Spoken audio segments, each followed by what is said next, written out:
آلہ وأصحابہ الذین أوفوا عہدہ الذین هم مفاتیح الرحمة ومصابیح الغرر اعوذ باللہ من الشیطان الرجیم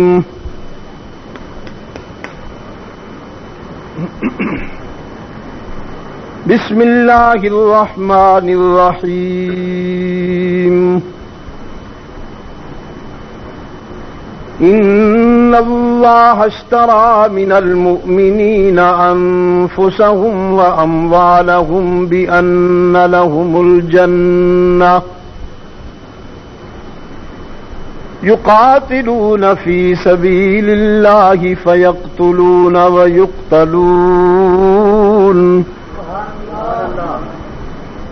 وعدا عليه حقا في التوراة والإنجيل والقرآن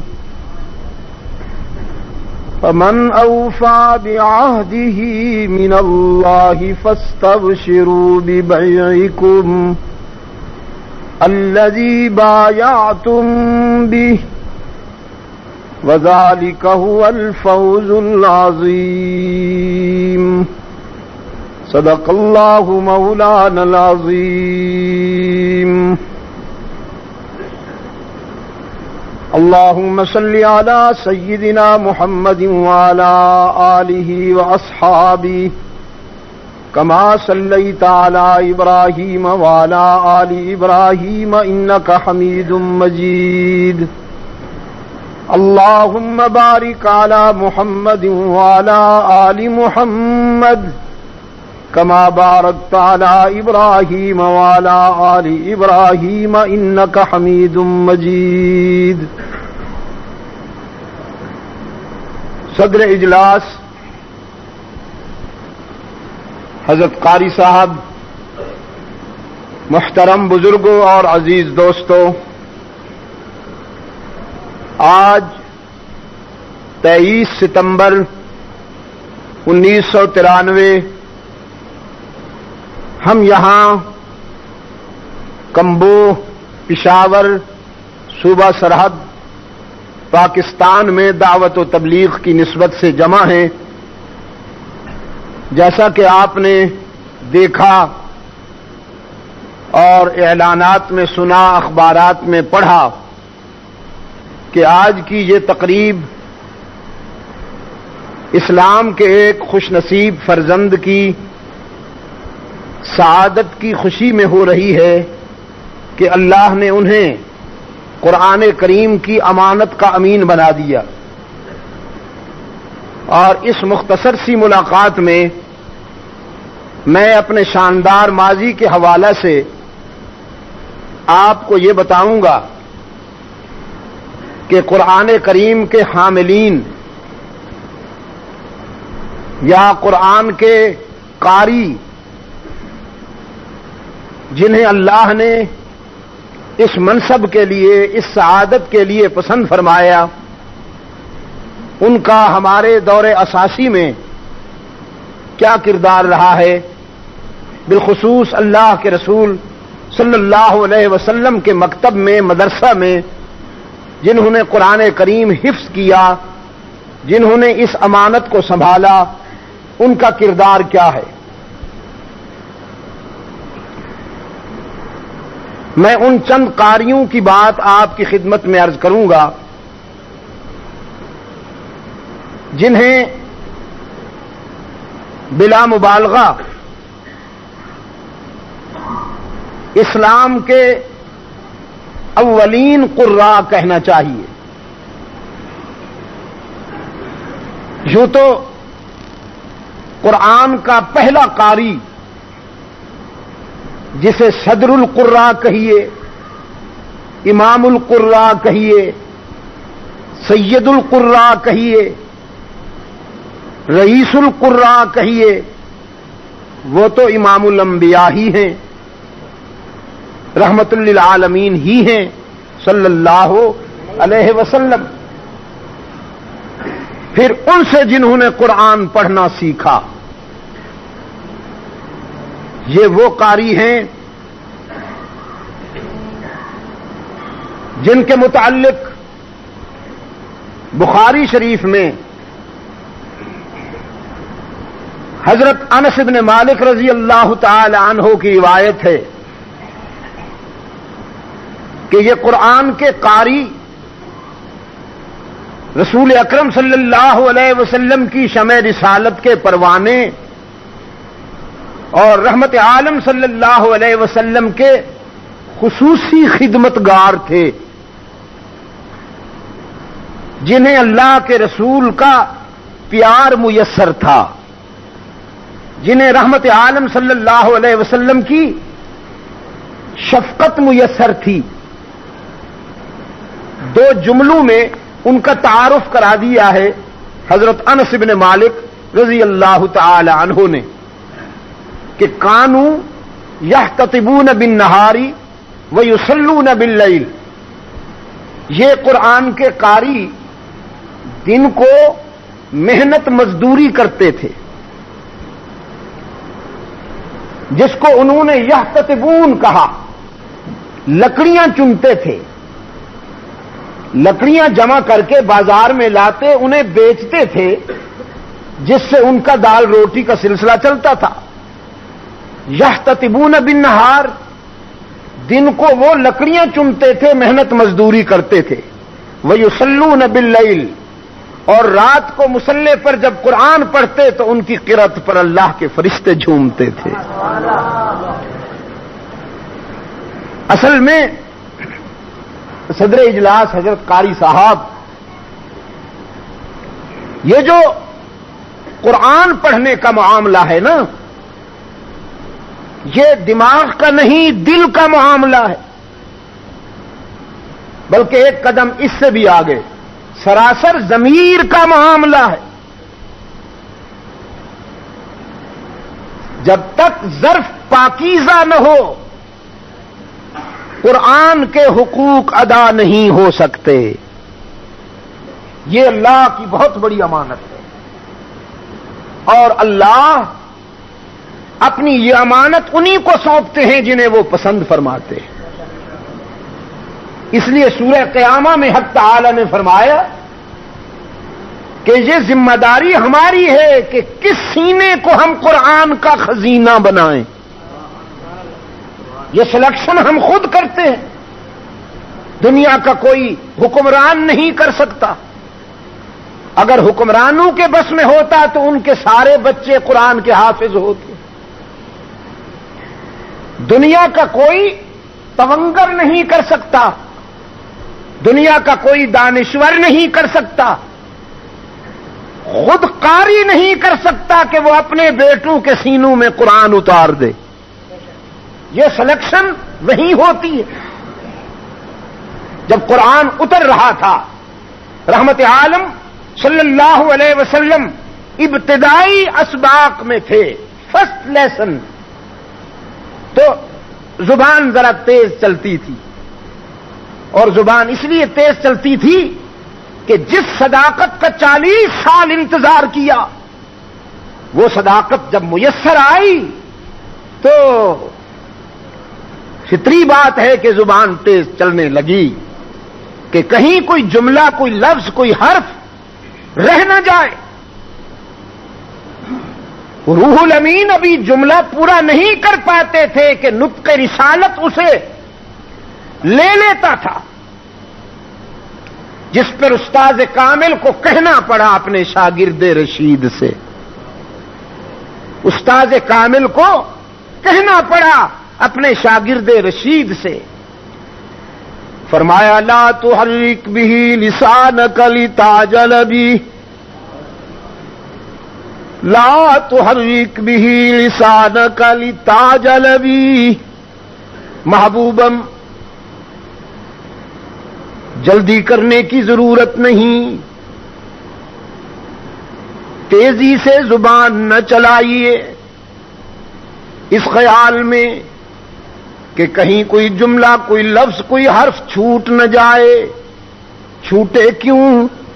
ان علینا جمعہ و قرآنا، ان علینا یہ ذمہ داری ہماری ہے کہ سینوں میں قرآن کو محفوظ بھی ہم کرتے ہیں، زبانوں کو پڑھنے کی توفیق بھی ہم دیتے ہیں، ذہنوں کو سمجھنے کی صلاحیت بھی ہم عطا کرتے ہیں، اور پھر اس کے معانی بیان کرنے کی استعداد بھی ہم دیتے ہیں۔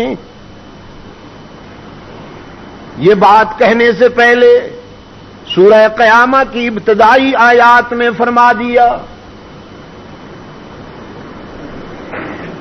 اَيَحْسَبُ الْإِنسَانُ أَن لَّن نَّجْمَعَ عِظَامَهُ، اَيَحْسَبُ الْإِنسَانُ أَن لَّن نَّجْمَعَ عِظَامَهُ، کیا انسان گمان کرتا ہے، سوچتا ہے کہ موت کے بعد اس کے بکھرے ہوئے اجزاء کو، اس کی منتشر ہڈیوں کو کون جوڑے گا؟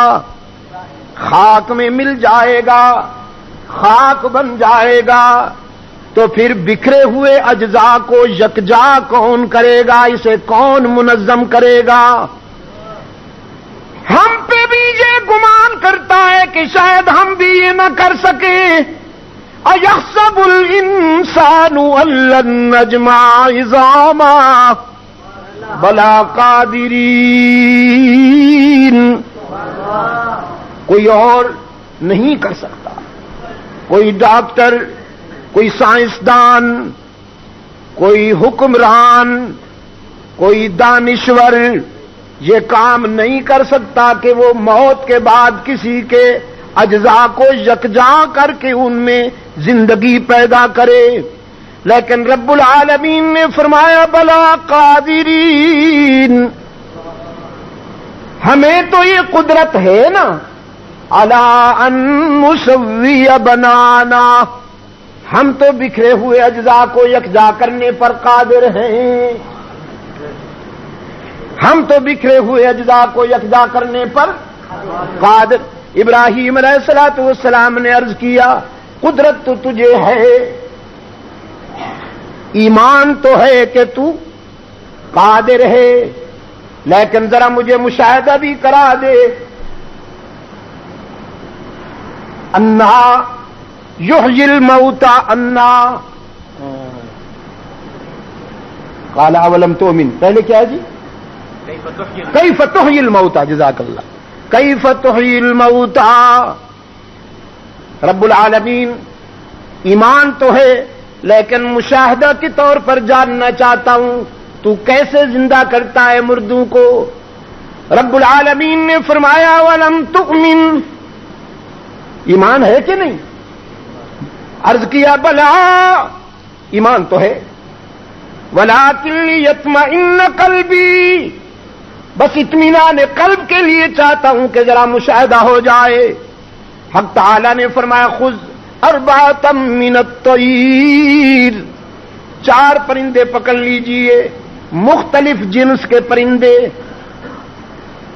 ایک کبوتر، ایک تیتر، ایک بٹیر، ایک مرغ، 4 مختلف جنس کے پرندے پکڑ لیجئے، پھر انہیں ذبح کر لیجئے، پھر ان کے اجزاء کو کوٹ کر ملا دیجئے، قیمہ بنا دیجئے، پھر انہیں پھینک دیجئے، پھر انہیں بلائیے، ہم اپنی قدرت دکھائیں گے تجھے کہ اجزاء جو ملے ہوئے ہوں گے وہ جڑیں گے، ادھر سے ادھر، ادھر سے ادھر، جو جز جہاں ہوگا وہیں سے نکل کر اپنے اجزاء سے مل جائے گا، اور تیرے حکم کی تعمیل میں وہ سالم پرندے بن کر تیرے سامنے آ جائیں گے۔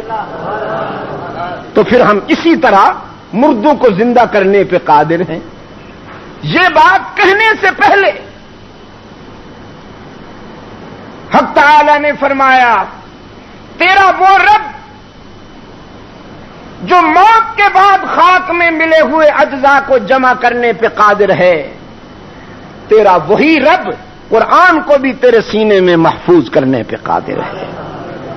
ان علینا جمعہ وقرآنہ فَإِذَا قَرَأْنَاهُ فَاتَّبِعْ قُرْآنَهُ ثُمَّ إِنَّ عَلَيْنَا بَيَانَهُ. تو یہ جیسا کہ ابھی مجھ سے پہلے بھی حضرت قاری صاحب یا شاہ صاحب نے منظوم انداز میں کہا، این سعادت بزور بازو نیست والا معاملہ ہے. یہ اللہ کی سلیکشن ہے، اللہ کا انتخاب ہے. تو وہ قاری جو مکتب مصطفی میں تیار ہوئے ان کا کردار سنیے. رسول اللہ صلی اللہ علیہ وسلم کے پاس ایک وفد آیا بنو سلیم کا، علاقہ نجد سے. وہاں ایک وڈیرا تھا علاقے کا، یہ ہر دور میں ہوا کرتے ہیں. وڈیرا تھا بڑا آدم خور، جو کمزوروں اور ضعیفوں کا استحصال کرتا تھا. اس نے چھوٹے سے علاقہ میں اپنی بادشاہت بنا رکھی تھی. نام تھا اس کا عامر بن طفیل. 90 سال اس کی عمر تھی. تاریخ بتاتی ہے کہ ابرو سفید ہو گئے تھے اس کے، اور آنکھیں اس کے ابرو کے چھپر میں چھپی رہتی تھیں. اگر آنکھیں دکھانا ہوتی تو ابرو یوں اٹھا کے دکھاتا تھا، ورنہ یوں رہتی تھی. جب اس نے اللہ کے رسول صلی اللہ علیہ وسلم کی بعثت اور نبوت کی خبر سنی تو اپنا نمائندہ بھیجا اللہ کے رسول صلی اللہ علیہ وسلم کے پاس.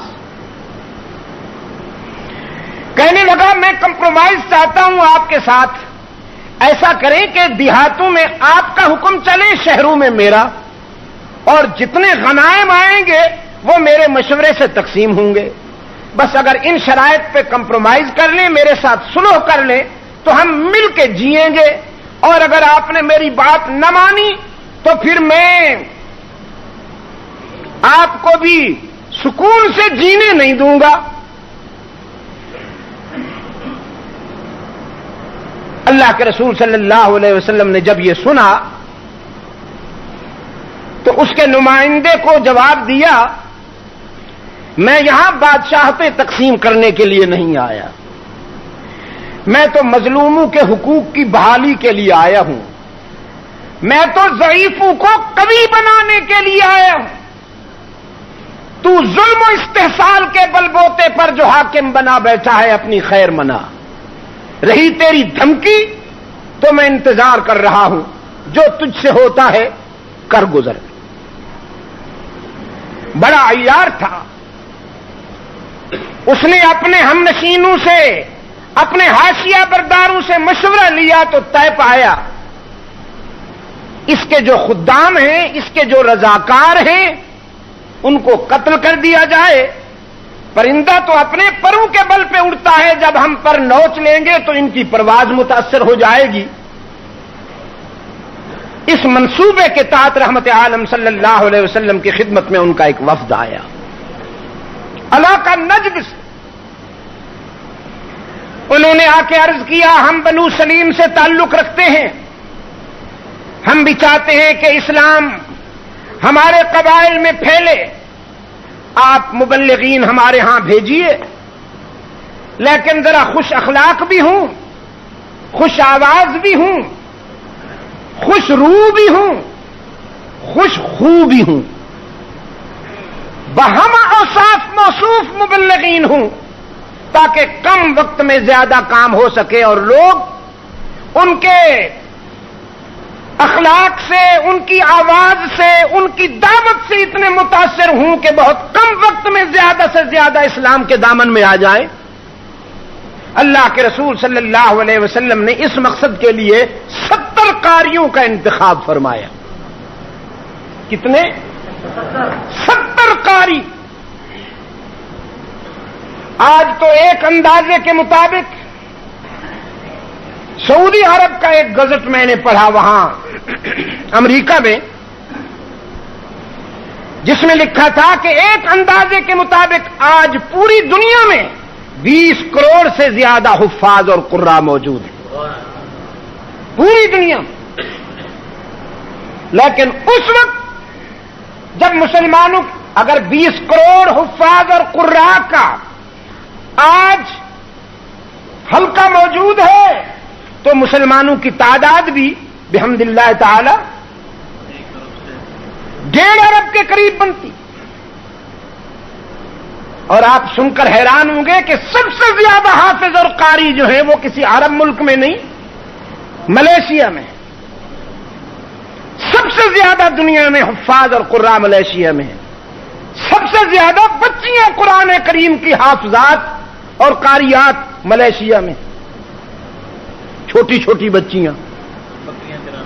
یقین فرمائیے، میں نے کہا اگر کسی ترازو میں ایک طرف بڑی تختی والا قرآن رکھ دیجئے اور دوسری طرف بچی رکھ دیجئے جو قرآن کی حافظ ہے، تو وہ قرآن کا جو نسخہ ہے اس کا وزن زیادہ ہو جائے گا اس بچی سے. لیکن ورق یہاں ہے اور علم یہاں ہے. سینے میں قرآن ادھر محفوظ ہے، ورق اور گتے ادھر موجود ہیں، سب سے زیادہ وہاں. تو لیکن میں جس دور کی بات کر رہا ہوں عزیز دوستو، اس وقت مسلمان چند ہزار ہیں. ان چند ہزار مسلمانوں میں سے 70 قاری بہت بڑی تعداد ہے، اور وہ بھی منتخب قاری. اللہ کے رسول صلی اللہ علیہ وسلم نے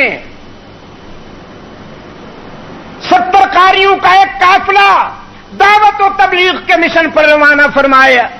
ان میں سے 3 افراد پر مشتمل ایک سفارتی مشن حضرت حرام ابن ملحان رضی اللہ تعالی عنہ کی قیادت میں عامر بن طفیل کے پاس بھیجا. ان کی ذمہ داری یہ تھی کہ تم جاؤ، میرا یہ خط جا کے عامر بن طفیل کو دو، وہ جو جواب دے وہ میرے پاس لے کے آؤ، اگر کچھ کہے تو تم جواب مت دو، سن کر چلے آؤ. یہ 70 قراء کا قافلہ اپنے ٹارگٹ کی طرف روانہ ہوا اور حرام ابن ملحان کی قیادت میں 3 رکنی سفارتی مشن عامر بن طفیل کے پاس چلا گیا. حضرت حرام ابن ملحان رضی اللہ تعالی عنہ جب عامر بن طفیل کے شہر کے قریب پہنچے تو اپنے 2 ساتھیوں سے فرمایا، میں نے سنا ہے کہ وہ بڑا آدم خور اور متکبر قسم کا انسان ہے، ہو سکتا ہے کہ مکتوب رسالت کو پڑھ کے وہ مشتعل ہو جائے اور غصے میں آ کر ہمیں قتل کر دے.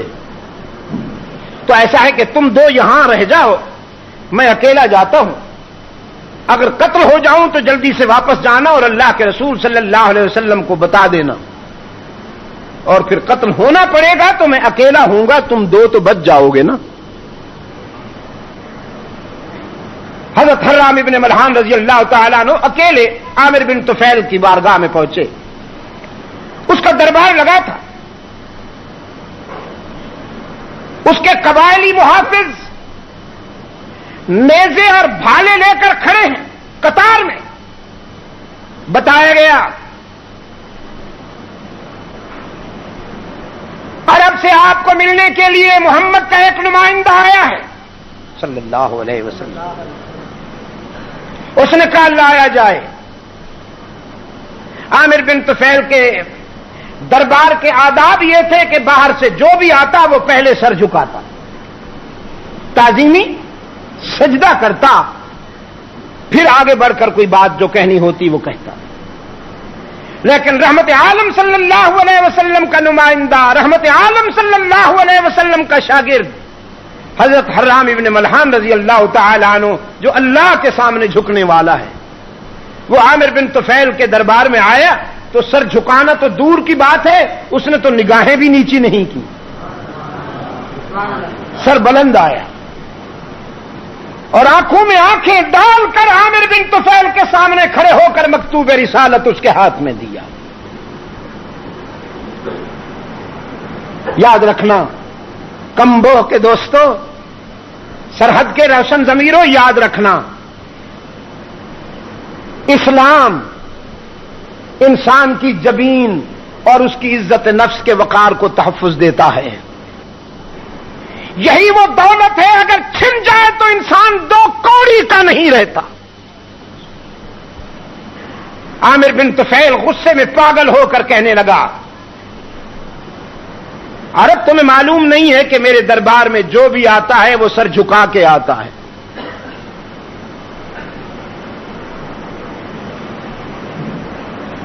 سفیر رسول حضرت حرام ابن ملحان رضی اللہ تعالی عنہ نے فرمایا پہلے ہم بھی ایسا ہی کیا کرتے تھے، لیکن اللہ نے ابھی ہمیں ایک استاد کامل دیا، اللہ نے ہمیں ایک رہنما عطا فرمایا، اس کی روشن تعلیمات نے ہمیں یہ حقیقت سمجھا دی کہ یہ سر اس کی امانت ہے، جب بھی جھکے گا اسی کے آگے جھکے گا۔ جہالت کی باتیں سننے کے لیے نہیں آیا ہوں، میرا یہ خط پڑھو اور اس کا جواب دو، میں اللہ کے رسول کا نمائندہ ہوں۔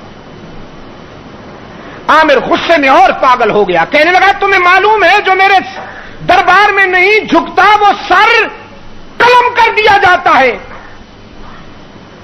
اس نے کہا مجھے اس کی پرواہ نہیں کہ یہ سر رہتا ہے یا نہیں رہتا۔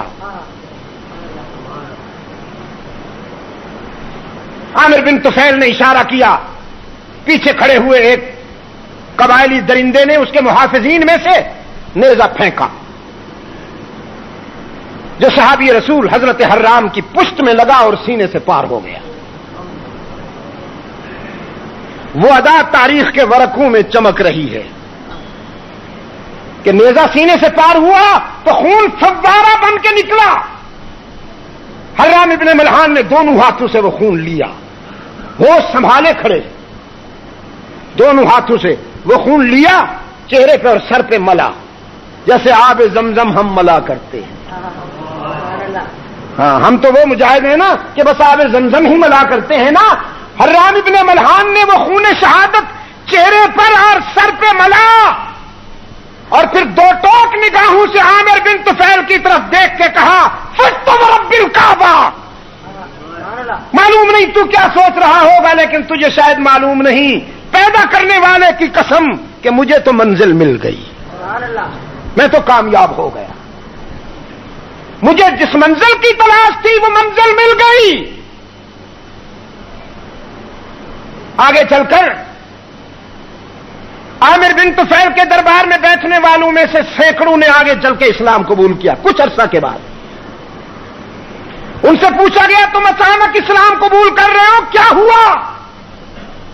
انہوں نے بتایا ایمان کا اظہار تو ہم آج کر رہے ہیں، لیکن اصل میں ہمارے کفر کی دیوار اسی دن گر گئی تھی جس دن عامر بن طفیل کے دربار میں رسول اللہ کے صحابی نے حرام ابن ملحان نے جب نیزہ اس کے سینے سے گزر گیا تو مرنے سے پہلے اس نے نعرہ لگایا تھا فزت ورب الکعبہ، رب کعبہ کی قسم کہ میں کامیاب ہو گیا۔ ہمارے ضمیر نے اسی دن مان لیا تھا کہ یہ مذہب جھوٹا نہیں ہو سکتا، جس کے ماننے والوں کا یہ عالم ہے کہ وہ موت سے نہیں ڈرتے، موت ان سے ڈرتی ہے۔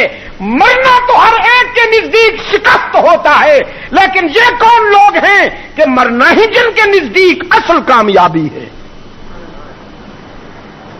عامر بن طفیل کا غصہ ٹھنڈا نہ ہوا، اور زیادہ غصہ مچل گیا۔ اپنے حلیف قبائل کو جمع کر کے بیر معونہ پہ خیمہ زن ان 70 قاریوں پہ حملہ آور ہوا جو دعوت و تبلیغ کے مشن پہ آئے تھے۔ نہتے دعوت کے لیے آئے تھے، جنگ کے لیے نہیں، جن کے سینوں میں قرآن اور جن کی زبان پہ اللہ کا ذکر اور یاد۔ رات کی تنہائی میں ان پہ حملہ آور ہوا، ہزاروں کی تعداد میں قبائلی درندوں نے نیزے اور بھالے لے کر آئے، رحمت عالم صلی اللہ علیہ وسلم کے خدام کو، قرآن کے قاریوں کو چن چن کر ذبح کرنا شروع کیا۔ ان کی وہ ادا بھی تاریخ کے دامن میں محفوظ ہے کہ خون میں پورا جسم رنگین ہے، سر سے پاؤں تک خون میں نہائے ہوئے ہیں، لیکن زبان پہ فریاد نہیں۔ ہم ہوتے تو نہ معلوم کیا کہتے کہ تیرے دین کی تبلیغ کے لیے آئے تھے، ہمارا یہ حشر ہو گیا۔ بیر معونہ کے قرہ زخم بھی کھا رہے ہیں، موت کو بھی گلے لگا رہے ہیں، اور جب تک سانس چلتی ہے ایک پیغام دیتے ہیں۔ فرمایا بلغوا عنا قومنا ان انا لقینا ربنا فرضی عنا وارضانا. اللہ کے فرشتوں، ہوا کے تیز جھونکوں، ہمارا یہ پیغام ہماری دینی برادری تک لے جاؤ، ہمارے قائد اعظم صلی اللہ علیہ وسلم تک لے جاؤ، ہمارے دینی بھائیوں تک ہمارا یہ پیغام پہنچاؤ. بلغوا عنا قومنا انا لقینا ربنا، کہ ہم نے بیر معونہ پر منزل عشق پہ پہنچ کر اپنے رب سے ملاقات کی، اور یوں ملاقات کی، اس انداز میں ملاقات کی، فرضی عنا وارضانا، کہ وہ ہم پہ راضی ہو گیا، ہم اس پہ راضی ہو، ہم اس سے راضی ہو گئے. ہم اپنی جانیں ہتھیلیوں پر لے کر آئے، وہ کوئی ضرورت مند تو نہیں، وہ کوئی حاجت مند تو نہیں، لیکن یہ اس کا کرم ہے کہ ہمارا یہ حقیر تحفہ اس نے قبول فرما لیا. ہم نے یہاں آ کر بیر معونہ پر دوستی پکی کر لی، وہ ہمارا، ہم اس کے بن گئے. بلغوا عنا قومنا انا لقینا ربنا فرضی عنا وارضانا. اور قاری صاحب، یہ کچھ میری کمزوری سی بن گئی ہے. دنیا بھر میں جب بھی کبھی میں یہ حقائق بیان کرتا ہوں اور اس رخ سے گزرتا ہوں نا، بیر معونہ کے قراء کا یہ تاثر جب میری زبان پہ آتا ہے تو بچ کے نکل نہیں سکتا. بے ساختہ مجھے بالا کوٹ کے شہداء یاد آ جاتے ہیں، نہیں بچ کے جا سکتا. اتنی حسین تطبیق ہے، اتنی دل نواز اور فکر انگیز تطبیق ہے کہ میں دامن نہیں بچا سکتا. بالا کوٹ کے دامن میں جانوں کا نذرانہ پیش کرنے والے علماء اور قراء نے بھی کچھ اسی انداز کا پیغام ہی تو نشر کیا. کسی صاحب دل، صاحب نظر نے اس قافلے کے سید، شہداء بالا کوٹ کے امام حضرت شاہ اسماعیل شہید رحمت اللہ علیہ کی قبر پر ایک لمبا سا پتھر لگا ہوا ہے سرہانے، اس کے اوپر یہ تحریر لکھی ہوئی ہے. کبھی جانا ہو تو ضرور چلے جائیے گا، دیکھ لیجئے گا.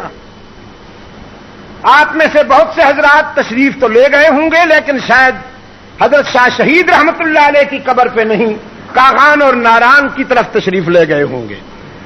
لیکن جب کاغان اور ناران جانا ہوتا ہے تو وہیں سے گزرنا ہوتا ہے. بس آدھا فرلانگ ہے، صرف آدھا فرلانگ. جانے سے پہلے ذرا یوں ہو لیا کیجئے. ایک لمبا سا پتھر ہے جو شاہ شہید رحمت اللہ علیہ کی قبر کے سرہانے کھڑا ہوا ہے. کسی صاحب نظر نے یہ 4 مصرے لکھ دیے ہیں اس پر. فرمایا اے ذبیح اللہ، اے ذبیح اللہ اسماعیل ماں، شد ندایت سور اسرافیل ماں، خون خود را در کہو کو ساریخت، لیک بیجے حریت در ہند بیخت. اللہ کے عشق میں، اللہ کی محبت میں جان دینے والے ہمارے پیارے اسماعیل، تیری صدائے حریت تو بر صغیر میں سور اسرافیل بن کر گونجی، جس نے خواب غفلت میں سوئے ہوئے مسلمانوں کو بیدار کر دیا. ہاں، اسماعیل شہید کی قربانیوں نے بیدار کیا مسلمانوں کو.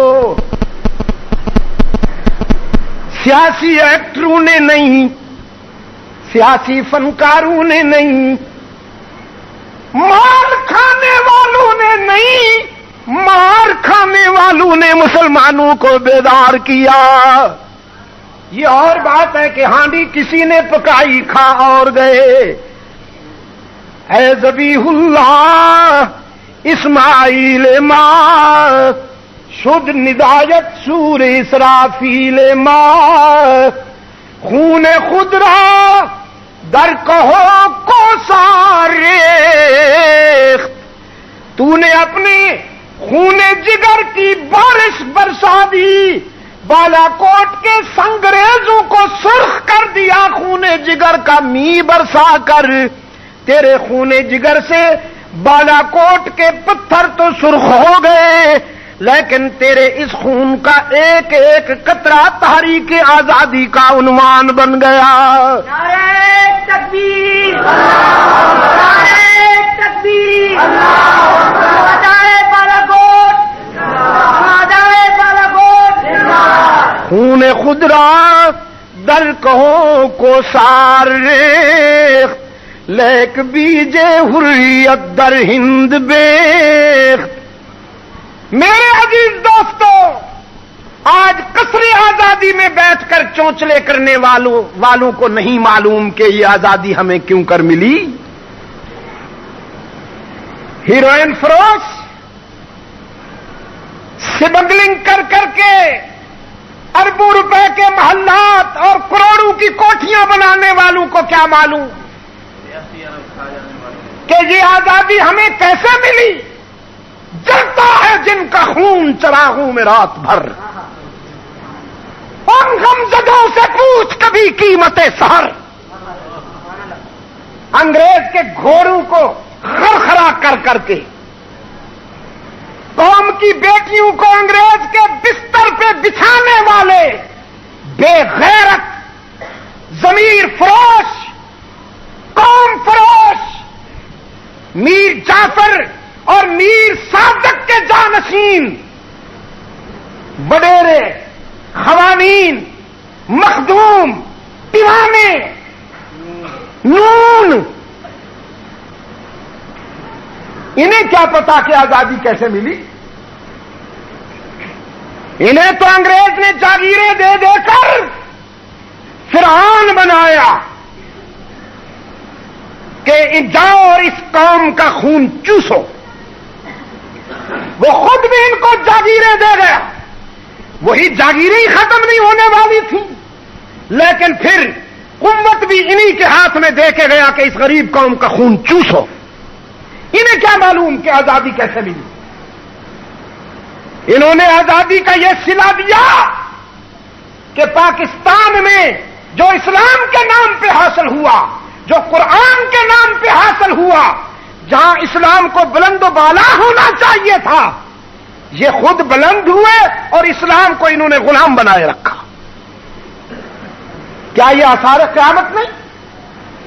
آپ مجھے بتائیے کمبو والوں، اگر مسلمان ہو کر کوئی اسلام کو غلام بنائے رکھے تو وہ اسلام کا وفادار ہے یا اسلام کا غدار ہے؟ کہیں آپ یہ نہ کہیے کہ شاہ صاحب سیاست بول رہے ہیں۔ بالکل نہیں ہوں، سیاست نہیں بول رہا ہوں، مجھے کوئی دلچسپی نہیں کہ آپ کس کے ووٹر ہیں۔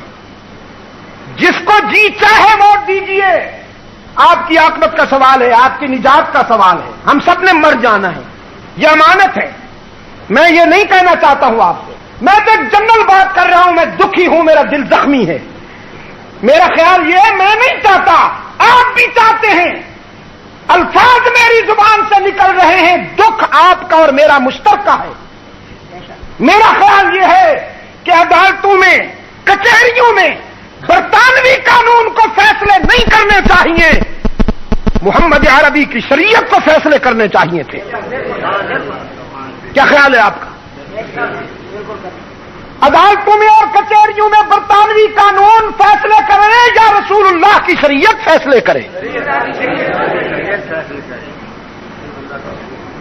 انگریز کا قانون فیصلے کرے یا محمد کا قرآن فیصلے کرے؟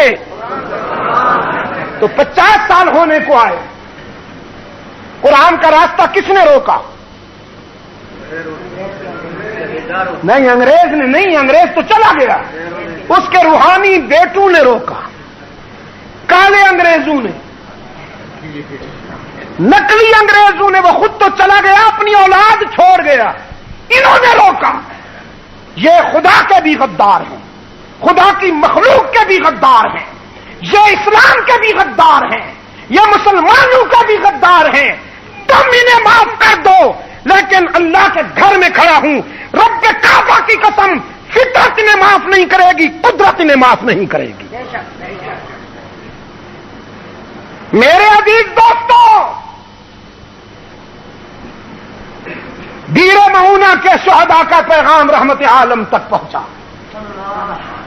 صلی اللہ علیہ وسلم، رحمت عالم صلی اللہ علیہ وسلم تک پہنچا۔